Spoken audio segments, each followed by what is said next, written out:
പോയിട്ട് ഹജ്ജ് കഴിഞ്ഞു മടങ്ങി വന്നപ്പോ അബ്ദുല്ലാഹി ഇബ്നു മുബാറക് റളിയല്ലാഹു അൻഹു സ്വപ്നം കാണുകയാണ്. അല്ലയോ അബ്ദുല്ലാഹ്, നിങ്ങൾ ചെയ്ത ഹജ്ജ് അല്ലാഹു സ്വീകരിച്ചിട്ടില്ല. നിങ്ങൾ ചെയ്ത ഹജ്ജ് എന്നല്ല, നിങ്ങളുടെ കൂടെ ചെയ്ത ആരുടെയും ഹജ്ജ് അല്ലാഹു സ്വീകരിച്ചിട്ടില്ല. അബ്ദുല്ലാഹി ഇബ്നു മുബാറക് റളിയല്ലാഹു അൻഹു ഒരു രാത്രിയിൽ 3 പ്രാവശ്യമാണ് ആ സ്വപ്നം കണ്ടത്. ചാടി എഴുന്നേറ്റു, വീണ്ടും കിടന്നുറങ്ങി. നിങ്ങളുടെ ഹജ്ജ് അല്ലാഹു സ്വീകരിച്ചില്ലെങ്കിലും വിഷമിക്കണ്ട ഡമസ്കസിലുള്ള മുവഫഖ് എന്ന് പറയുന്ന ഒരു മനുഷ്യനുണ്ട്. ഡമസ്കസിലെ ചുരുപ്പുകുത്തിയാറ മുവഫഖ് എന്ന് പറയുന്ന മനുഷ്യനുണ്ട്. ആ മനുഷ്യന് ഹജ്ജ് ചെയ്യാൻ കൊതിയുണ്ടായിരുന്നു. അയാൾ ഹജ്ജിന് വന്നില്ല. എങ്കിലും അള്ളാഹു അയാളെ ഹാജിയായി പരിഗണിച്ചു. എന്നിട്ട് അയാളുടെ ബറക്കത്ത് കൊണ്ട് ഇപ്രാവശ്യം സ്വീകരിക്കാത്ത എല്ലാ ഹജ്ജുകളും അള്ളാഹു സ്വീകരിച്ചു. അബ്ദുല്ലാഹി ഇബ്നു മുബാറക് റളിയല്ലാഹു അൻഹു ചാടിയിട നിൽക്കുകയാ. തന്റെ വാഹനപ്പുറത്തേക്ക് കയറുകയാ. ഒരു കമ്പിളി കൊണ്ട് ശരീരം മൂടുകയാണ്. തണുപ്പുള്ള രാത്രിയാണ്. തന്റെ ഒട്ടകത്തിന്റെ പുറത്ത് കയറിയിരുന്നു കൊണ്ട് ഡമസ്കസ് എന്ന് പറയുന്ന മൈലുകൾക്കപ്പുറമുള്ള രാജ്യം ലക്ഷ്യമാക്കിയിട്ട് പാതിരാ സമയത്ത് യാത്ര ചെയ്തു പോവുകയാണ്. അബ്ദുല്ലാഹി ഇബ്നു മുബാറക് റളിയല്ലാഹു തആല അൻഹു ഡമസ്കസിൽ ചെന്നു. ഐന മുവഫഖ്, ഐന മുവഫഖ്, ഐന മുവഫഖ്, എവിടെ മുവഫഖ്, എവിടെ മുവഫഖ്, എവിടെ എന്ന് ആ ഡമസ്കസിന്റെ പരിസരങ്ങളിൽ മുഴുവനും എന്ന് വിളിച്ചു ചോദിച്ചു. അവസാനം ഒരാൾ പറഞ്ഞു, അബ്ദുല്ലാഹ്, ഈ ഡമസ്കസിൽ ഒരു മുവഫഖിനെ ഞങ്ങൾക്കറിയുള്ളൂ. ആ മുവഫഖിനെ നിങ്ങൾ അന്വേഷിക്കേണ്ട കാര്യമില്ലല്ലോ. അബ്ദുല്ലാഹി ഇബ്നു മുബാറക് റളിയല്ലാഹു അൻഹു ചോദിച്ചു, എന്തേ കാരണം? അവര് പറയുന്നു, അബ്ദുല്ലാഹ്, ആ മുവഫഖ് ഒരു ചെരുപ്പ് കുത്തിയാണ്. അബ്ദുല്ലാഹ് ഡമസ്കസിന്റെ കമ്പോളത്തിന്റെ മൂലക്കിരുന്നു കൊണ്ട്, ചെറിയ ഒരു ഓലപ്പുരക്കകത്തിരുന്നു കൊണ്ട് സമ്പന്ന വർഗത്തിന്റെ വില കൂടിയ ചെരുപ്പ് പൊട്ടിപ്പോകുമ്പോ ആ ചെരുപ്പ് തന്റെ കൈകൊണ്ട് തച്ചു കൊടുക്കുന്ന, തുന്നിക്കൊടുക്കുന്ന ജോലിയാണ് അബ്ദുല്ലാഹി ഇബ്നു മുബാറക് റളിയല്ലാഹു അൻഹു പറഞ്ഞു, മതി, എനിക്ക് ആ മുവഫഖിനെ മതി, എനിക്ക് ആ മുവഫഖിനെ കണ്ടാ മതി.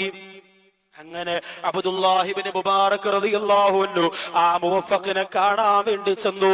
അസ്സലാമു അലൈക്കും എന്ന് പറഞ്ഞപ്പോ സലാം അടക്കിയിട്ട് മുവഫഖ് പുറത്തേക്ക് ഇറങ്ങി വന്നു. മുഷിഞ്ഞ വസ്ത്രമാണ് മുവഫഖ് ധരിച്ചിരുന്നത്. ചെരുപ്പ് കുത്തിയാറി മുവഫഖ് ജോലി ചെയ്യുകയാണ്. അബ്ദുല്ലാഹി ഇബ്നു മുബാറക്കിനെ കണ്ടപ്പോ മുവഫഖ് ചോദിച്ചു, എന്തേ നിങ്ങൾ എവിടുന്നാ വരുന്നതെന്താ വന്നത്? അബ്ദുല്ലാഹി ഇബ്നു മുബാറക് റളിയല്ലാഹു അൻഹു ചോദിച്ചു, മുവഫഖേ, നിനക്ക് ഹജ്ജിന് പോകാൻ ആഗ്രഹമുണ്ടായിരുന്നോ? മക്കയും മദീനയും കാണാൻ നിനക്ക് കൊതിയുണ്ടായിരുന്നോ? ആ സമയത്ത് മുവഫഖ് അങ്ങോട്ട് കരയാൻ തുടങ്ങി. അബ്ദുല്ലാഹ്, എന്ന മക്കയുടെയും മദീനയുടെയും കാര്യം വീണ്ടും നിങ്ങൾ ഓർമ്മിപ്പിക്കല്ലേ, എന്തേ കാരണമെന്ന് ചോദിക്കുമ്പോ മുവഫഖ് പറയുന്നു, അബ്ദുല്ലാഹ്, ഒരു ദിവസം ഞാൻ ചെരുപ്പ് കുത്തുമ്പോ കിട്ടുന്ന നാണയത്തൊട്ടുണ്ടല്ലോ, ആ നാണയത്തൊട്ടെന്റെ വീടിന്റെ ചിലവിന് പോലും തികയാറില്ല. പിന്നെ എങ്ങനാണ് എന്റെ ഹബീബിന്റെ റൗള കാണാൻ ഞാൻ പോകുന്നത്? എന്റെ ഈ തഴവാ കുറ്റിപ്പുറത്ത് വന്ന പ്രിയപ്പെട്ട സഹോദരങ്ങളെ, ലക്ഷക്കണക്കിന് രൂപ ഹണിമൂൺ ട്രിപ്പിന് വേണ്ടി ചെലവഴിക്കുന്നവരെ, വീഗാലാൻഡും ഗോവയും ഊട്ടിയും കൊടൈക്കനാലും എല്ലാം കറങ്ങി വരുമ്പോ ലക്ഷക്കണക്കിന് രൂപ ദൂർത്തടിക്കുന്ന സഹോദരങ്ങളെ, റസൂലുള്ളാഹിയുടെ മദീന കാണണ്ടേ, മസ്ജിദുൻ നബവിയിൽ പോകണ്ടേ, പൊന്നാര നബി തങ്ങളുടെ റൗള ശരീഫും ജഗത്തേക്ക് നോക്കിയിട്ട് അസ്സലാമു അലൈക യാ റസൂലല്ലാഹ് എന്ന് പറയണ്ടേ മുസ്ലിമേ? ഇതാ ചെരുപ്പ് കുത്തിയാറ പാവപ്പെട്ടവനാട്. മുവഫഖ് പറയുന്നു, അബ്ദുല്ലാഹ്, എനിക്കങ്ങനെ ആഗ്രഹിക്കാനല്ലേ പറ്റുള്ളൂ. എന്റെ കയ്യിൽ പണമില്ലല്ലോ, എന്നാലും ഞാൻ തോറ്റു കൊടുക്കാൻ തീരുമാനിച്ചില്ല. ഓരോരുത്തരും വന്ന് മദീനത്ത് പോകുന്ന കാര്യം പറയുമ്പോ എനിക്ക് കരച്ചിലാണ്. അവരോടൊക്കെ ദുആ ചെയ്യാൻ പറഞ്ഞു വിടലാണ് എന്റെ പതിവ്. പക്ഷേ അബ്ദുല്ലാഹ്, അങ്ങനെ ഓരോ ദിവസവും എനിക്ക് കിട്ടുന്ന നാണയത്തൊട്ട് ഒരു ചെറിയ ടിന്നിനകത്ത് ഞാനിട്ട് ശേഖരിച്ചു വെച്ചു. അബ്ദുല്ലാഹ്, ആ ടിന്നിന്റെ പുറത്ത് അസ്സലാത്തു വസ്സലാമു അലൈക യാ റസൂലല്ലാഹ് എന്ന് എഴുതി വെച്ചു അബ്ദുല്ലാഹ്. പൈസ ഇട്ട് കൂട്ടി വെച്ചുകൊണ്ട് മോളെ കെട്ടിക്കാൻ പരിശ്രമിക്കുന്നവർ ആലോചിക്കണേ. പൈസ ഇട്ട് കൂട്ടി വെച്ചുകൊണ്ട് വാഹനമെടുക്കുന്നവർ ചിന്തിക്കണേ. അതുപോലെ ഒരു ആഗ്രഹമാണ് പൈസ ഇട്ട് കൂട്ടി വെച്ചുകൊണ്ട് റസൂലുള്ളാഹിയുടെ റൗള കാണാ. മുവഫഖ് എന്ന് പറയുന്ന ഈ സാധുവാര സഹോദരൻ ചെയ്തുകൊണ്ടിരിക്കുന്നത്. അബ്ദുല്ലാഹ് ഇബ്നു മുബാറക് റളിയല്ലാഹു അൻഹുവിനോട് പറയുന്നു, അബ്ദുല്ലാഹ്, അങ്ങനെ ഒരു ദിവസം 3 നാണയത്തൊട്ട് കിട്ടിയാൽ 2 നാണയത്തൊട്ട് ഞാൻ കൊണ്ടുവന്ന് ഈ പെട്ടിയിലേക്ക് ഇടുകയാണ്. എന്നിട്ട് ഒന്ന് മാത്രം എന്റെ പ്രിയപ്പെട്ട ഭാര്യന്റെ അടുത്ത് ഞാൻ കൊണ്ടുപോയി കൊടുക്കുകയാണ്. പല ദിവസവും ഞാൻ പട്ടിണി കിടന്നിട്ടുണ്ട്. എനിക്ക് ഭക്ഷണം വാങ്ങാനുള്ള പൈസയാണ് മക്കത്ത് പോകാനും മദീനത്ത് പോകാനും ഞാൻ മാറ്റിവെച്ചത്. അങ്ങനെ പൈസയല്ല തികഞ്ഞു എന്ന് ബോധ്യമായ ദിവസം ഞാൻ ആ പെട്ടി പൊട്ടിച്ചു അബ്ദുല്ലാഹ്. എന്നിട്ട് അതിന്റെ അകത്തിരിക്കുന്ന നാണയത്തൊട്ടുകൾ ഞാൻ എണ്ണി നോക്കി അബ്ദുല്ലാഹ്. എനിക്ക് സന്തോഷമായി. എന്റെ ഹബീബിനെ കാണാ, എന്റെ മക്കത്ത് പോകാ പണമായല്ലോ എന്ന് പറഞ്ഞ് ഞാൻ സന്തോഷിച്ചു. അപ്പോഴാണ് എന്നോട് എന്റെ പ്രിയപ്പെട്ട ഭാര്യ പറഞ്ഞതിക്കാ, എനിക്ക് നിങ്ങളോടൊരു ആവശ്യം പറയാനുണ്ട്. ഞാൻ ഗർഭവതിയാണല്ലോ. ഗർഭവതിയായ ഭാര്യയുടെ ആഗ്രഹം നടത്തി കൊടുക്കൽ ഒരു ഭർത്താവിന്റെ കടമയാണ്. എന്ത് ഭക്ഷണം ചോദിച്ചാലും കൊണ്ടു കൊടുക്കണ്ടേ? തഴവയുടെ പരിസരത്തുള്ള ഭാര്യമാര് ഗർഭവതികളാകുമ്പോ നിങ്ങൾ എന്ത് ചോദിച്ചാലും കൊണ്ടുതരാ. നിന്റെ ഭർത്താക്കന്മാർക്ക് കഴിവുണ്ടെങ്കിൽ മുവഫഖിന്റെ ഭാര്യക്ക് അത് ചോദിക്കാൻ പറ്റോ? ഭർത്താവിന് കഴിവില്ലല്ലോ, പണമില്ലല്ലോ, സ്വത്തില്ലല്ലോ. മുവഫഖിനോട് വന്നു പറയാണ് കരഞ്ഞുകൊണ്ട്. മുവഫഖിന്റെ ഭാര്യ പറയുന്നു, എനിക്കൊരൽപ്പം ഇറച്ചിച്ചാറ് കഴിച്ചാ കൊള്ളാമെന്നുണ്ട്. ആലോചിക്കണേ എന്റെ തഴവ കുറ്റിപ്പുറത്തുള്ള പെങ്ങളെ, 2 മാസം നീ ഗർഭവതിയാണെന്ന് ഭർത്താവ് പറയുമ്പോ ആപ്പിള് വേണോ, ഓറഞ്ച് വേണോ, പേരയ്ക്ക വേണോ, നീ ആവശ്യപ്പെടുന്നതല്ല നിന്റെ മുന്നിലേക്ക് ഈ ഭർത്താക്കന്മാര് കൊണ്ടുതരൂലേ. മുവഫഖിന്റെ ഭാര്യ പറയുന്നു, ഇറച്ചിയുടെ ഒരൽപ്പം ചാറ് എനിക്ക് കഴിക്കാൻ കൊതി വരുന്നുണ്ട്. അബ്ദുല്ലാഹ് ഇബ്നു മുബാറക് റളിയല്ലാഹു അൻഹു പറഞ്ഞു, പെണ്ണേ, എന്റെ കയ്യിൽ കാശില്ലല്ലോ, ഇതിൽ നിന്ന് 1 രൂപ പോലും എടുക്കാൻ പറ്റൂല. ഇതെന്റെ റസൂലുള്ളാഹ് കാണാനാണ്, ഇതെനിക്ക് മക്കത്ത് പോകാനാണ്, അതുകൊണ്ട് ഇത് ഞാൻ എടുക്കൂലെന്ന് പറഞ്ഞപ്പോ മുവഫഖിന്റെ ഭാര്യ പറയുന്നു, നിങ്ങൾ ആ കാശ് എടുക്കണ്ട, അതെടുത്തുകൊണ്ട് വേണമെന്നൊരാഗ്രഹവും ഞാൻ പറയൂല. മറിച്ച് എനിക്കിപ്പോൾ ഇങ്ങനെ ഒരു കൊതി തോന്നിയത് തന്നെ അപ്പുറത്തെ വീടുണ്ടല്ലോ, ആ വീടിന്റെ അകത്ത് ഇറച്ചിക്കറി തയ്യാറാക്കുന്നല്ലോ, അതിന്റെ രുചി ഇങ്ങനെ അന്തരീക്ഷത്തിലൂടെ എന്റെ മൂക്കിലേക്ക് എത്തിയപ്പോ അറിയാതെ കൊതിച്ചു പോയതാണ്. അതല്ലാതെ ഞാനൊരു ആഗ്രഹം പറഞ്ഞതല്ല. അവിടെ നിന്ന് ഇറച്ചിച്ചാറിന്റെ ഇറച്ചിയുടെ ഗന്ധം ഇങ്ങനെ വന്നപ്പോൾ എന്റെ മനസ്സിലൊരു കൊതി തോന്നിയതാണ്. അതുകൊണ്ട് ഇതാ ഒരു ചെറിയ പാത്രം ഞാൻ തരാ, നിങ്ങൾ പോയിട്ട് അവിടുത്തെ ഇത്തയോട് എന്റെ ഭാര്യ ഗർഭവതിയാണ്, ആ ഗർഭവതിക്കൊരൽപ്പം ഇറച്ചിച്ചാറ് തരണമെന്ന് പറഞ്ഞാൽ തരുമെന്ന് പറഞ്ഞപ്പോ സന്തോഷത്തോടെ കണ്ണുനീര് തുടച്ച് മുവഫഖ് ഇറങ്ങി ഓടുകയാണ്.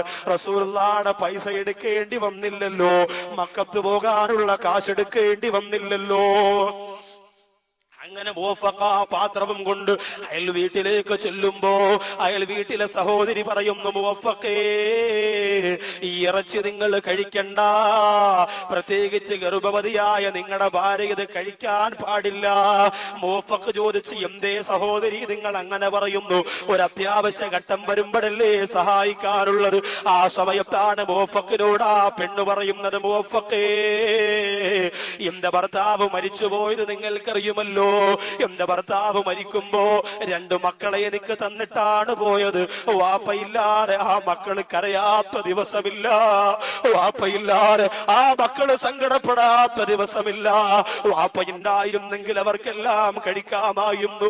വാപ്പ മരിച്ചത് കൊണ്ട് വാപ്പ തന്നിട്ട് പോടെ സ്വത്ത് മുഴുവനും തീർന്നു പോയി. ഇന്നവര് പട്ടിണിയാണ്. മുവഫഖേ, ഞാൻ എവിടെ വന്ന് കൈനീട്ടാനാണ്? എന്റെ അടുത്ത് താമസിക്കുന്ന മുവഫഖേ, നിങ്ങൾ എന്നെക്കാളും പാവപ്പെട്ട പാവപ്പെട്ടവനല്ലേ? അതുകൊണ്ട് നിങ്ങളോട് എങ്ങനെയാണ് ഞാൻ സമ്പത്ത് ചോദിക്കുന്നത്? അതുകൊണ്ടാണ് മുവഫഖേ നിങ്ങളുടെ വീട്ടിലേക്ക് ഞാൻ വരാത്തത്. പിന്നെ എവിടെ നിന്നാണ് പെങ്ങളെ നിനക്ക് ഇറച്ചി എന്ന് ചോദിച്ചപ്പോ ആ പെങ്ങള് കരഞ്ഞുകൊണ്ട് പറയുന്നു, മുവഫഖേ എന്റെ മക്കള് ഒന്നും കഴിക്കാതെ കരഞ്ഞ് കരഞ്ഞ് കരഞ്ഞ് മരിക്കുമെന്നുറപ്പായപ്പോ അള്ളാഹുവിനെ തവക്കുലാക്കിയിട്ട് ഞാൻ എന്റെ വീട്ടിൽ നിന്ന് ഇറങ്ങി. മുവഫഖേ എവിടെന്നെങ്കിലും എന്തെങ്കിലും കിട്ടുമെങ്കിൽ എന്റെ മക്കൾക്ക് കൊണ്ടുവന്ന് കൊടുക്കാമെന്ന് കരുതി ഞാൻ മരുഭൂമിയിലൂടെ നടന്നു പോകുമ്പോ കുറെ ദൂരത്ത് പക്ഷികളെന്തോ കൊത്തി വലിക്കുന്നത് കണ്ടു. മുവഫഖേ പക്ഷികളെന്തോ കൊത്തി വലിച്ചുകൊണ്ടിരിക്കുന്നത് കണ്ടു. മുവഫഖേ ഞാൻ അവിടെ ഓടിച്ചെന്ന് മുവഫഖേ ചെന്നു നോക്കുമ്പോ ഒരു ചത്തുപോയ കോവർ കഴുതയുടെ ശവമാണ്. മുവഫഖേ ചത്തുമലന്ന് കിടക്കുന്ന കോവർ കഴുത, ജനങ്ങൾ ഒരുപാട് വെറുക്കുന്ന കോവർ കഴുത, ആ കോവർ കഴുതയുടെ ശരീരമാണ് ആ പക്ഷികൾ കൊത്തി വലിച്ചു കൊണ്ടിരിക്കുന്നത്. മുവഫഖേ അത് കണ്ടപ്പോ ഞാൻ മരുഭൂമിയുടെ മണ്ണുവാരി പക്ഷികളെ എറിഞ്ഞോടിച്ചു. മുവഫഖേ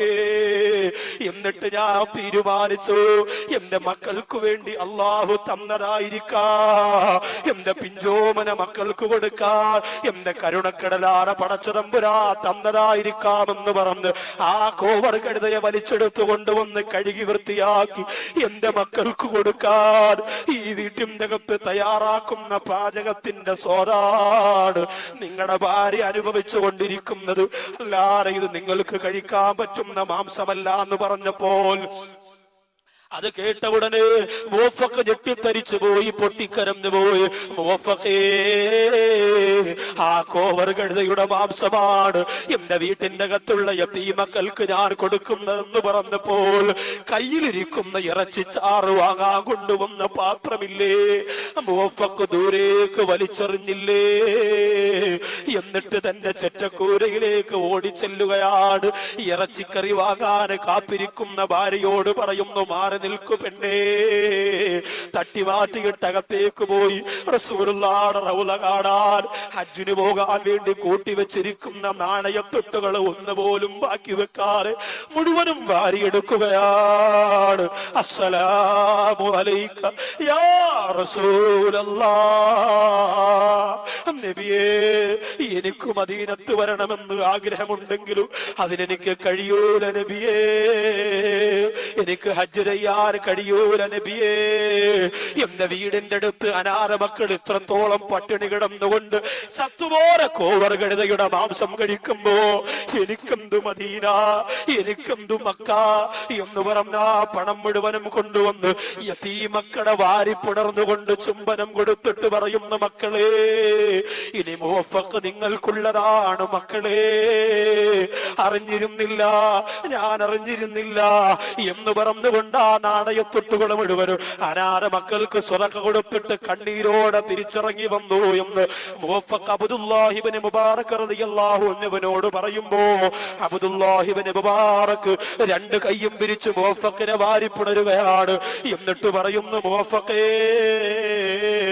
നീ ഹജ്ജിന് പോയില്ലെങ്കിൽ എന്താ, അള്ളാഹു നിന്നെ ഹാജിയായി പരിഗണിച്ചിരിക്കുന്നു. മുവഫഖേ സ്വീകരിക്കപ്പെടാത്ത ഹജ്ജുകൾ പോലും അള്ളാഹു സ്വീകരിച്ചിരിക്കുന്നു മുവഫഖേ എന്ന് അബ്ദുല്ലാഹി ഇബ്നു മുബാറക് റളിയല്ലാഹു അൻഹു പറഞ്ഞു കൊടുക്കുമ്പോ എന്റെ മുമ്പിലിരിക്കുന്ന സഹോദരങ്ങള്, എന്റെ മുമ്പിലിരിക്കുന്ന സഹോദരിമാര്, പാവപ്പെട്ടവരെ സഹായിക്കുന്നത് അള്ളാഹുവിന് വലിയ ഇഷ്ടമാണ്. അനാഥ മക്കളെ സഹായിക്കുന്നത് സൃഷ്ടാവിന് വലിയ ഇഷ്ടമാണ് എന്നും അതിനാണ് അള്ളാഹു സ്ഥാനം കൊടുത്തിട്ടുള്ളത്. അറഅയ്തല്ലദീ യുകദ്ദിബു ബിദ്ദീൻ, ദീനിനെ വ്യാജമാക്കിയവർ, ദീനിനെ കളവാക്കിയവരാരെന്ന് നിങ്ങൾക്കറിയോ നബിയേ? ഫദാലികല്ലദീ യദ്ഉൽ യതീം, അവര് ബാബരി മസ്ജിദ് പൊളിച്ചവരല്ല, അവര് ഖുർആൻ കത്തിച്ചവരല്ല, അവര് ഉസ്താദുമാർക്കെതിരെ പ്രവർത്തിച്ചവരല്ല. ഫദാലികല്ലദീ യദ്ഉൽ യതീം,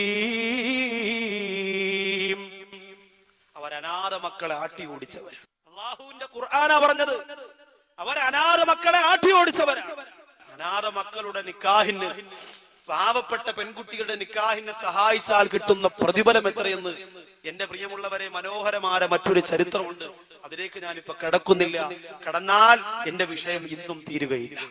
നരകമെന്ന് പറയുന്ന വിഷയത്തിന്റെ സമാപനം കുറിച്ചുകൊണ്ട് പൊട്ടിക്കരഞ്ഞ് ആ നരകത്തിൽ നിന്ന് രക്ഷപ്പെടാൻ സർവസൃഷ്ടാവാര പടച്ചുറപ്പിനോട് കൈ ഉയർത്തി പൊട്ടിക്കരഞ്ഞുകൊണ്ട് വേണം ഇൻഷാ അല്ലാഹ് ഇന്ന് നമുക്ക് ഇവിടെ നിന്ന് പിരിയാൻ. അള്ളാഹു തൗഫീഖ് തന്ന് അനുഗ്രഹിക്കുമാറാകട്ടെ. നരകത്തിന്റെ അഞ്ചാമത്തെ കവാടം, നരകത്തിന്റെ അഞ്ചാമത്തെ കവാടം. അഞ്ചാമത്തെ കവാടത്തിലേക്ക് കടക്കുന്നതിന് മുമ്പ് ആ അഞ്ചാമത്തെ കവാടത്തെ കുറിച്ച് ഖുർആൻ പറഞ്ഞ രൂപം ഞാനൊന്ന് പരിചയപ്പെടുത്താം. സൗസിലീഹി സഖർ വമാ അദ്റാക മാ സഖർ ലവാഹത്തുൽ ലിൽ ബശർ ലാ തുബ്ഖി വലാ തദർ അലൈഹാ 19. അല്ലാഹുവിന്റെ ഖുർആൻ പറയുകയാണ്, നരകത്തിന്റെ അഞ്ചാമത്തെ കവാടം അള്ളാഹു ആർക്കാണ് കൊടുക്കുന്നത്? സഖർ എന്നാണ് നരകത്തിന്റെ അഞ്ചാമത്തെ കവാടത്തിന്റെ പേര്. ആ സഖർ എന്ന് പറയുന്ന കവാടത്തിന്റെ രൂപമാണ് അള്ളാഹു പിന്നെ വിശദീകരിക്കുന്നത്. വമാ അദ്റാക മാ സഖർ. നബിയെ, സഖർ എന്ന് പറഞ്ഞ കവാടം എന്തെന്ന് നബിതങ്ങളെ അവിടത്തേക്ക് അറിയുമോ? ലാ തുബ്ഖി വലാ തദർ. ആ സഖറിലേക്ക് മനുഷ്യരെ കടത്തിയാൽ ശരീരത്തിന്റെ ഒരൽപ്പം പോലും മെച്ചമുണ്ടാകൂല, മുഴുവനും കത്തിക്കരിഞ്ഞു പോകുന്നതാണ്. അലൈഹാ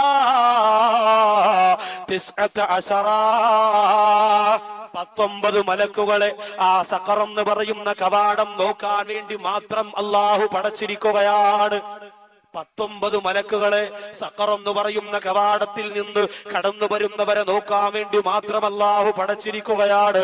യൗമ യുസ്ഹബൂന അലാ വുജൂഹിഹിം ദൂഖൂ മസ്സ സഖർ. അല്ലാഹു പറയുകയാണ്, ഖുർആനാണ് ഈ ഓതുന്നത്. എങ്ങനെയാണ് അഞ്ചാമത്തെ കവാടത്തിലേക്ക് മനുഷ്യരെ കൊണ്ടുപോകുന്നതെന്നറിയോ? മൂക്കുകുത്തി വലിച്ചടച്ചു കൊണ്ടുപോകുമെന്നാണ്. യൗമ യുസ്ഹബൂന അലാ വുജൂഹി, മൂക്ക് നിലത്ത് തട്ടുന്ന രീതിയിൽ വലിച്ചടിച്ചു കൊണ്ടുപോകുന്നവരാണ്. എന്നിട്ട് സഖർ എന്ന് പറയുന്ന നരകത്തിന്റെ കവാടത്തിൽ എറിഞ്ഞിട്ട് മലക്കുകൾ പറയുമത്രേ, നീ അനുഭവിച്ചു കൊള്ളുക, നീ ആസ്വദിച്ചു കൊള്ളുക എന്ന് പറഞ്ഞ് വലിച്ചെറിഞ്ഞു കൊടുക്കൂ. ആ സമയത്ത് സ്വർഗത്തിൽ കിടക്കുന്നവർ ചോദിക്കുകയാണ്, മാ സലകക്കും ഫീ സഖർ. അല്ലയോ സഖറിനകത്ത് കടന്നുപോയവരെ, നിങ്ങൾ എന്തേ സഖറിലായി പോയി? ബാക്കിയുള്ള നരകത്തിന്റെ കവാടത്തിലൊന്നും കടക്കാറ് എന്തേ ഈ കവാടത്തിന്റെ അകത്ത് നിങ്ങളായി പോയെന്ന് ചോദിക്കുമ്പോൾ അവര് പറയുന്ന കാരണങ്ങളാണ് സഖറിലേക്ക് അവരെ കൊണ്ടുപോയത്. ആ കാരണം എനിക്കും നിങ്ങൾക്കും ഉണ്ടായാൽ നമ്മളും സഖറിലാണ്. അല്ലാഹു കാത്തുരക്ഷിക്കട്ടെ. ഈ സഖർ എന്ന് പറയുന്ന നരകത്തിൽ കിടക്കുന്ന നരകാവകാശികള് കാരണങ്ങൾ പറയുകയാണ്. എന്തേ കാരണമെന്നറിയോ? ആ കാരണം ഞാൻ നിങ്ങളോട് പറയുമ്പോ എന്റെ തടവകുറ്റി പുറത്ത് വാത് കേൾക്കാവുന്ന സഹോദരങ്ങള്, ഈ കാരണങ്ങൾ എന്റെയോ നിങ്ങളുടെയോ ജീവിതത്തിൽ വന്നു പോയാ നമ്മളും ആ സഖറിലാണേ. അഞ്ചാമത്തെ കവാടമാറ സഖറിലാണേ. അല്ലാഹു കാത്തിരക്ഷിക്കട്ടെ. ഒന്നാമത്തെ കാരണം അവര് പറയുകയാണ്, കാലൂ, ഇത് ഖുർആനായത്തുകളാണ്. അവരോട് ചോദിക്കുന്നതും അവര് മറുപടി കൊടുക്കുന്നതുമല്ല അല്ലാഹുവിന്റെ ഖുർആനാണ് ഈ പറയുന്നത്. കാലൂ, സഖറിനകത്ത് കിടക്കുന്നവര് പറയുന്നു, ഒന്നാമത്തെ കാരണം എന്തെന്നറിയോ? ഈ സഖറിന്റെ അകത്ത് ഞങ്ങളായി പോകാനുള്ള ഒന്നാമത്തെ കാരണം എന്തെന്നറിയോ? ലം നകു മിനൽ മുസല്ലീ, ഞങ്ങൾക്ക് നിസ്കാരമില്ലായിരുന്നു.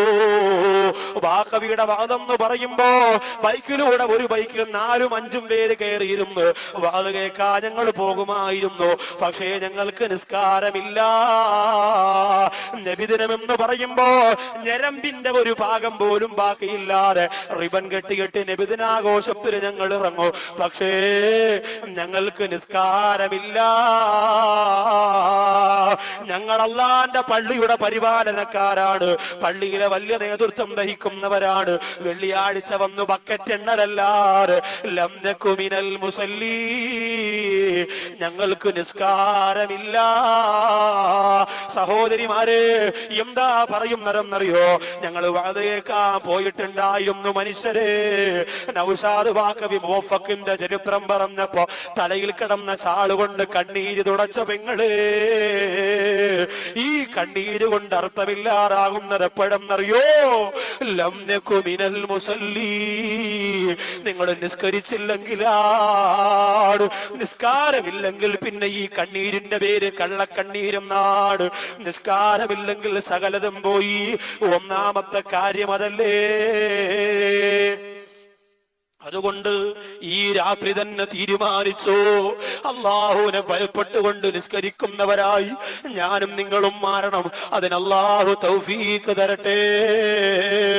വെറുതെ നിസ്കരിച്ചാ പോരാ, ഭയത്തോടെ ഈമാനോടെ തഖ്വയോടെ ചെയ്യണം.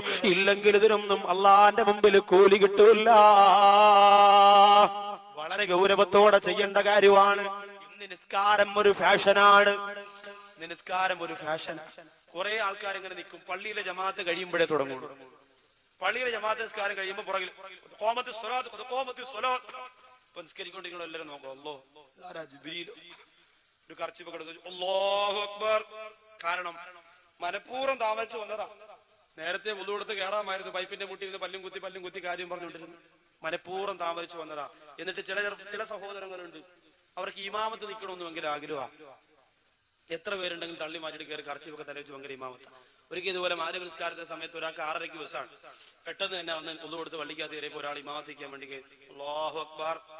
ഭയങ്കര നിസ്കാരോ, ഒരു കാലം അവിടെ ഒരു കാലം ഇവിടെ, ഇടയിൽ 4 പേർക്ക് വേറെ സഫ് വയ്ക്കും. അങ്ങനെ നിസ്കരിക്കാൻ ഫാത്തിഹ ഓതി തീർന്നു തന്നെ ഖുൽ യാ അയ്യുഹൽ കാഫിറൂൻ ലാ അഅ്ബുദു മാ തഅ്ബുദൂൻ ലാ അഅ്ബുദു മാ തഅ്ബുദൂൻ അൻതും അഅ്ബുദു ലാ അഅ്ബുദു മാ തീരണില്ല.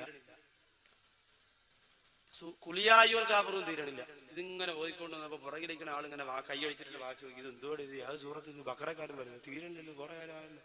ഉടനെ ഇയാളെ ഫ്രണ്ടിൽ വന്നിട്ട് പറഞ്ഞു, അളയാ പെട്ടെന്ന് തീർക്കൂടെ, 2 മിനിറ്റ്, എനിക്കാണെങ്കിൽ ബസ് ഇപ്പൊ വരും, അതുകൊണ്ടാണ്. ഉടനെ ഏതെങ്കിലും ഒരു സൂറത്ത് കാഫിരീൻ തീർക്കാൻ പറഞ്ഞപ്പോ മഹീലുൽ കാഫിർ എന്ന് പറഞ്ഞ് അങ്ങ് നിർത്തി. പിന്നെ ചില ആൾക്കാർക്ക് വലിയ മഖ്റജ് വിടലാണ് അല്ലേ. ഇപ്പൊ റമദാനൊക്കെ വരുമ്പോ നമുക്ക് അല്ലാഹുമ്മ ഇന്നക അഫ്വൻ തുഹിബ്ബുൽ അഫ്വ ഫഅഫു അന്നാ യാ കരീം യാ റഹീം യാ അല്ലാഹ്. ഇത് ചില ആൾക്കാർ പറഞ്ഞു തരുമ്പോ പിന്നെ നിസ്കാരം കഴിഞ്ഞിട്ട് മോദി മാമ ഷാളും കൊണ്ട് വേണം തുപ്പൽ ഉടച്ചോളാം. എല്ലാ പള്ളിയിലുള്ളവർ അറിഞ്ഞുടങ്ങി ഉണ്ടായിരുന്നാലും മതി, അല്ലെങ്കിൽ അള്ളാഹു പുറത്തുണ്ടെന്ന് മലയാളത്തിൽ പറഞ്ഞാലും മതി. ഇത് അറിഞ്ഞില്ലെങ്കിൽ പഠിച്ചു പറയണം. ഇല്ലെങ്കിൽ ഇത് ആവശ്യമില്ലാത്ത രീതിയിൽ പറഞ്ഞ് നമ്മൾ കുളമാക്കരുത്. പിന്നെ ചില ആൾക്കാരുണ്ടല്ലോ ഭയങ്കര വസ്വാസി, എത്ര ഓതിയാലും ശരിയാവൂല. കൈ കെട്ടിയിട്ട് എന്ന് പറയുമ്പോൾ അടുത്തേക്കുന്ന ആളെ പേര് ചവദിച്ചെന്ന് വീഴും. ഇവിടെ ഒരു മയത്തില് ഫാത്തിഹയൊക്കെ നമ്മൾ മയത്തില് മര്യാദയ്ക്ക് ഓതിയാൽ പെട്ടെന്ന് ക്ലിയർ ആവും. ഒരുപാട് നമ്മൾ അങ്ങോട്ട് നോക്കാൻ തുടങ്ങിയാൽ ചിലപ്പോൾ ഒന്നും ശരിയാവൂല. ഒരാൾ പുറകിക്കുന്ന ഒരാൾ നീ ആക്കണ്ട, ഞാൻ ആക്കാം, കുറെ നേരം കൊണ്ട് നീ ഒറ്റയ്ക്ക് ആക്കല്ലേ, ഞാൻ ആക്കാന്ന് പറഞ്ഞ് മാറി പോകാൻ പറഞ്ഞു. കാരണം ഇമാമത്ത് നിൽക്കുമ്പോഴൊക്കെ നമ്മൾ ഈ വിഷയത്തിൽ ഒരുപാട് ശ്രദ്ധിക്കണം. സഹോദരങ്ങൾ ഇമാമത്ത് നിൽക്കണ്ടെന്നല്ല, ഇമാമത്ത് നിൽക്കണം, നമ്മൾ അങ്ങനെ ശീലിക്കണം. പക്ഷെ അതിനൊരു മര്യാദ വേണം. നിസ്കാരം അല്ലാഹു സ്വീകരിക്കുന്ന രീതിയിൽ ചെയ്യണം. ബഹുമാനപ്പെട്ട ഹാത്തിമുൽ അസ്സം റളിയല്ലാഹു അൻഹുവിനോട് ചോദിക്കുകയാണ്, ഇന്ന് തഴവ കുറ്റിപ്പുറത്ത് വന്ന സഹോദരങ്ങളോട് ഞാൻ പറയുന്നു, ഈ പറയുന്ന പോലെ നിങ്ങൾ ഇന്ന് വീട്ടിൽ പോയി 2 റക്അത്ത് നിസ്കരിച്ചിട്ടൊന്ന് കിടന്നാൽ ആ നിസ്കാരത്തിന് വല്ലാത്ത സുഖമാണ്. ഹാത്തിമുൽ അസ്സം റളിയല്ലാഹു അൻഹുവിനോട് നിങ്ങൾ എങ്ങനെയാണ് നിസ്കരിക്കുന്നതെന്ന് ചോദിച്ചപ്പോൾ ഹാത്തിമുൽ അസ്സം റളിയല്ലാഹു അൻഹു പറയുന്നു, നിസ്കാരത്തിന് സമയമായ എന്റെ ശരീരത്തെ ഞാൻ ശാന്തമാക്കി നിർത്തുകയാണ്. ഞാൻ പൂർണ്ണമായി എടുക്കുകയാണ്. എന്റെ ശരീരത്തെ ഞാൻ ശാന്തമാക്കി വെക്കുകയാണ്. എന്നിട്ട് നിസ്കാരത്തിന്റെ സ്ഥലത്തേക്ക് ഞാൻ ചെന്ന് നിൽക്കുകയാണ്. എന്നിട്ടോ കഅബാലയത്തിനെ എന്റെ മുമ്പിലാണെന്ന് ഞാൻ സങ്കല്പിക്കുമെത്രേ. ഇന്നിവിടുന്ന് പോകുന്നവർ നിസ്കരിക്കുമ്പോൾ കഅബാലയം എന്റെ മുമ്പിലാണെന്ന് സങ്കല്പിച്ചുകൊണ്ട് ഒരു 2 റക്അത്ത് നിങ്ങളൊന്ന് നിസ്കരിക്കുമോ? അല്ലാഹുവിന്റെ കഅബ എന്റെ മുമ്പിലാണെന്നൊന്ന് സങ്കല്പിക്കുമോ? എന്നിട്ടോ വജഅല സിറാ തഹ്ത ഖദമീ, എന്റെ കാൽപാദത്തിന്റെ ചോട്ടിലാണ് സിറാത്ത് പാലം എന്ന് ഞാൻ സങ്കല്പിക്കുമത്രേ. എന്റെ രണ്ട് കാലിന്റെ ചോട്ടിലാണ് സിറാത്ത് പാലം. എത്ര പേടിയായിരിക്കും ചിന്തിക്കണേ, എത്ര ഭയമായിരിക്കും ചിന്തിക്കണേ.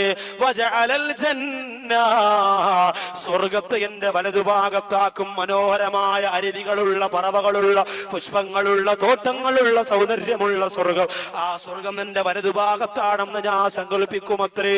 വജഅലന്നാർ, നരകമില്ലേ, ഇന്നലെയും ഇന്നുമായി വേദനയോടെ നാം പറന്നുകൊണ്ടിരിക്കുന്ന, ആളി പടർന്നുകൊണ്ടിരിക്കുന്ന നരകമില്ലേ, ആ നരകം എന്റെ ഇടതുഭാഗത്താണെന്ന് മനസ്സുകൊണ്ട് ഞാൻ സങ്കല്പിക്കും. വജഅല മലക്കുൽ മൗത്തി അസ്റായീൽ, ഖാബിദുൽ അർവാഹ് മലക്ക് അസ്റായീൽ അലൈഹിസ്സലാം എന്റെ പുറകിലാണ് എന്ന് ഞാൻ മനസ്സുകൊണ്ട് ചിന്തിക്കും. സലാം വീട്ടിയിട്ട് എന്റെ റൂഹ് പിടിക്കാൻ അസ്റായീലിന്റെ പുറകിൽ വന്ന് നിൽക്കാണെന്ന് ഞാൻ ചിന്തിക്കും. എന്നിട്ടാണ് ഞാൻ നിസ്കരിക്കുന്നത് എന്ന് ഹാത്തിമുൽ അസ്സം റളിയല്ലാഹു തആല അൻഹു പറയുമ്പോ, എന്റെ സഹോദരങ്ങളെ, അങ്ങനെ ചിന്തിച്ച് നിസ്കരിക്കാൻ നിങ്ങൾക്ക് കഴിയുന്നുണ്ടോ? വാച്ച് നോക്കി, ക്ലോക്ക് നോക്കിയല്ലേ നമ്മൾ നിസ്കരിക്കുന്നത്? തലചൊറിഞ്ഞല്ലേ നമ്മൾ നിസ്കരിക്കുന്നത്? അസ്റായീൽ പുറകിലുണ്ടെന്ന് ചിന്തിച്ച്, സിറാത്ത് പാലത്തിന്റെ മുകളിലാണ് നീയെന്ന് ചിന്തിച്ച്, നരകമാണ് ഇടതുഭാഗത്തെന്ന് ചിന്തിച്ച് നിസ്കരിക്കാ എന്റെ പ്രിയപ്പെട്ട മുസ്ലിങ്ങളെ, നമുക്ക് കഴിയണേ. ഒന്നാമത് പറഞ്ഞ വുളു പൂർണ്ണമായിട്ട് എടുക്കും. അങ്ങനെ തന്നെ എടുക്കണം, വുളു പൂർണ്ണമായിട്ട് തന്നെ എടുക്കണം. സഹോദരങ്ങളൊക്കെ, പ്രിയപ്പെട്ട ചെറുപ്പക്കാരോട് പറയുന്നു, പള്ളിയിൽ ബാത്റൂമിലേക്ക് നമ്മൾ മലമൂത്ര വിസർജനത്തിന് പോയാൽ നമുക്ക് നേരമില്ല. മൊബൈൽ ഇങ്ങനെ ചെവിയിൽ ഇങ്ങനെ വെച്ചതാ, ഇങ്ങനെ ഒരു കൈ ഇങ്ങനെ ചെവിയിലും ഒരു കൈ ഇങ്ങനെ സിബിലും. അല്ലെ, ഞാൻ ബാത്റൂമിലാണോ? ഓ കട പിന്നോട്, ഓ കട. നിസ്കരിക്കാൻ വേണ്ടി വരുമ്പോൾ അങ്ങനെ തന്നെ നല്ലതുപോലെ മൂത്രം പോയി തീരുന്നതിന് മുമ്പ് നാം എല്ലാം ക്ലിയർ ആക്കി കഴുകി ശുദ്ധിയാക്കി ഉളു കൊടുക്കാൻ വേണ്ടി വന്ന് ഈ പൈപ്പിന്റെ ചോട്ടിലുള്ള കല്ലിലേക്ക് ഇരിക്കുമ്പോൾ 2 തുള്ളി അങ്ങ് വീഴും. അപ്പൊ ഞാൻ പറയും, അൽഹംദുലില്ലാഹ്, ഒരു ചെറിയ റാഹത്ത് കിട്ടി. റാഹത്തല്ല മോനെ, കറാഹത്ത കിട്ടാൻ മോനെ.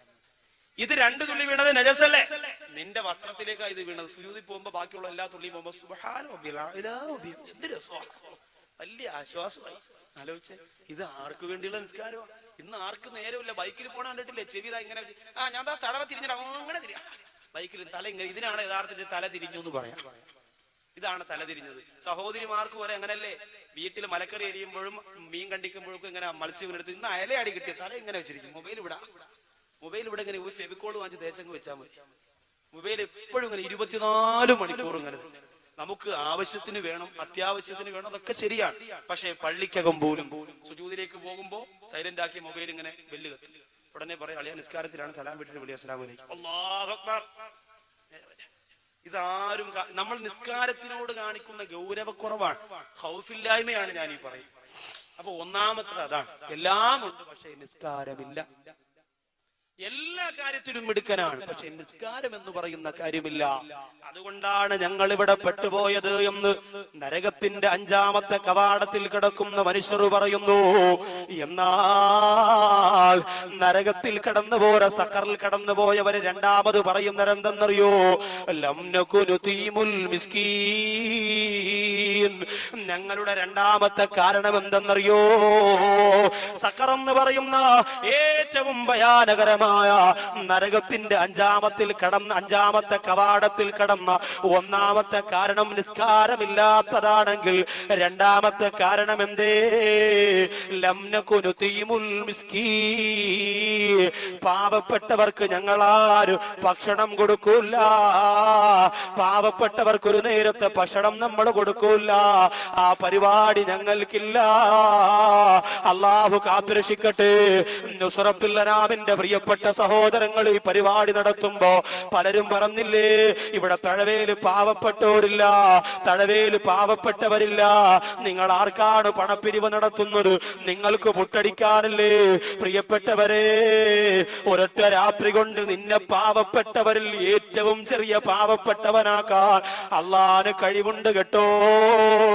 അത് നമ്മൾ ആരും മറക്കല്ലേ. പ്രിയപ്പെട്ടവരെ, കിളിമാനൂർ പാപ്പാല എന്ന് പറയുന്ന സ്ഥലത്ത് മരണപ്പെട്ടു പോയ ഒരു സഹോദരൻ, കല്യാണത്തിന്റെ മണവറയ്ക്കകത്താണ് ആ സഹോദരന്റെ കഫം പൊതിഞ്ഞത്. മണവറയുടെ അകത്ത് വെച്ചാണ് ആ സഹോദരന്റെ കഫം പുടവ പൊതിഞ്ഞത്. ഞാനാണ് ആ വീട്ടിലേക്ക് മയ്യത്ത് പൊതിയാൻ വേണ്ടി ചെന്നത്. വളരെ സങ്കടം തോന്നി. 30 വയസ്സിനകത്ത് പ്രായമുള്ള സഹോദരനാണ്.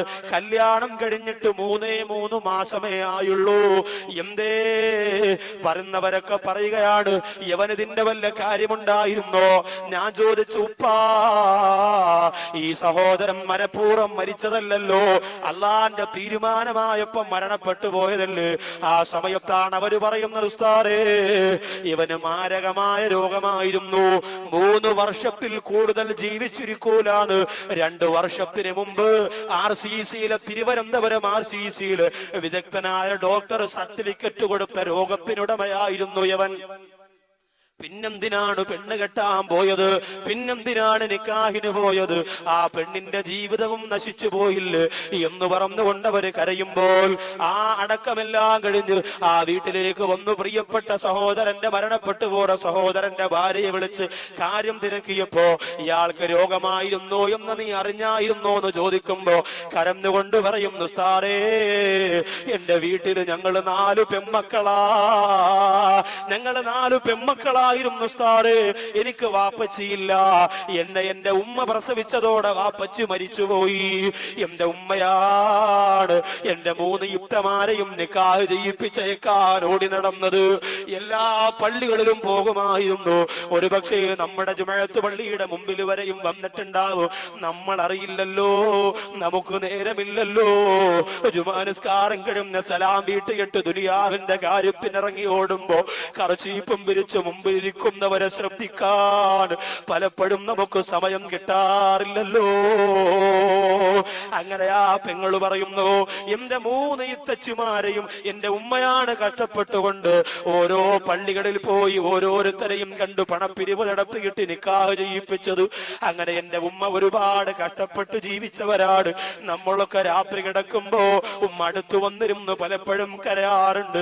അവസാനം എന്റെ നിക്കാഹിന്റെ സമയമായപ്പോ, ഉസ്താദേ എന്റെ ഉമ്മിച്ചാന്റെ കാല് മുറിച്ചു, സുഗർ ബാധിച്ചുകൊണ്ട് എന്റെ ഉമ്മാന്റെ കാല് മുറിച്ചു, മറ്റേ കാലും സുഖമില്ലാത്തത് കൊണ്ട് ഇനി വടിവിണ്ട് പോലും നടക്കാൻ പാടില്ല എന്ന് ഡോക്ടർ പറഞ്ഞു.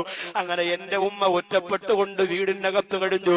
ഉസ്താദേ എന്നും എന്റെ മുഖത്ത് നോക്കിയിട്ട് ഉമ്മ പറയും, നീ ഭാഗ്യം കെട്ടവളാണ് പെണ്ണേ, നിന്നെ പ്രസവിച്ചതിന്റെ ഒന്ന് വാപ്പ മരിച്ചില്ലേ, നിന്റെ നിക്കാഹിന് സമയമായപ്പോ എന്റെ കാല് പോയില്ലേ, ഇനി എങ്ങനെയാണ് മോളെ പുര നിറഞ്ഞു നിൽക്കുന്നതിനെ പറഞ്ഞു വിടുക എന്ന് ചിന്തിച്ചുകൊണ്ട് പൊട്ടിക്കരഞ്ഞപ്പോ, ഉസ്താദേ ഒരുപാട് ദിവസം ഞാൻ മനസ്സുകൊണ്ട് ആത്മഹത്യ ചെയ്യാൻ ആഗ്രഹിച്ചു പോയതാണ്. പക്ഷേ ഈമാനില്ലാതെ മരിച്ചുപോയി നരകം കിട്ടുമെന്ന് പേടിച്ചുകൊണ്ടാണ് അത് ചെയ്യാത്തത്. അവസാനം എന്നോടൊരു സുഹൃത്ത് വന്നു പറഞ്ഞു, പെണ്ണേ സ്ത്രീധനം വേണ്ട, കൈമണി വേണ്ട, അച്ചാരം വേണ്ട, ഒരു നിക്കാഹിന് ഒരുങ്ങിക്കോ, ചെറുക്കനെ കണ്ടിഷ്ടപ്പെട്ടാൽ 1 രൂപ പോലും വാങ്ങാതെ എന്നെ കെട്ടാനൊരുക്കമാണെന്ന് പറഞ്ഞപ്പോ ഞാനത് സമ്മതിച്ചു.